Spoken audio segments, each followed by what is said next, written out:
Okay, sa mga hindi nakapanood ng laban ng Lakers versus Sun, so ito ang update natin. Sa first quarter nakagawa ang Lakers ng 25 points and Phoenix Suns nakagawa ng 31. Sa second quarter nakagawa ang Lakers ng 35 at Sun is nakagawa ng 31. Sa third quarter nakagawa ang Lakers ng 18 at nakagawa ang Sun ng 36, and sa fourth quarter nakagawa ang Lakers ng 22, and then Phoenix Sun nakagawa ng 29.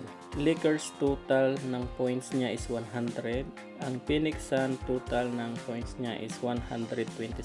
So ang laki ng laman, tinambakan ang Lakers. So dito naman tayo sa points per player. Okay, si Davis ay 35 minutes, 15 rebound, 5 assists and 25 points. Si LeBron James is 35 minutes sa court, 8 rebounds, 10 assists and 18 points. Si Reeves 31 minutes, 3 rebound, 2 assists, 15 points. Si Hachimura 23 minutes, 1 rebound, 1 assist, 7 points. Si Reddish 23 minutes, 2 rebound, 1 assist, 0 point. Si Russell 29 minutes, 3 rebound, 4 assists and 16 points. Si Nick 19 minutes, 4 rebound, 0 assist, 7 points. Si Hayes 17 minutes, 4 rebound, 0 assist, 7 points.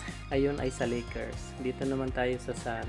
Si North 27 minutes, 12 rebound, 3 assists and 12 points. Si Brooker 34 minutes, 2 rebound, 10 assists, 26 points. Si Jones 33 minutes, 1 rebound, 6 assists, 8 points.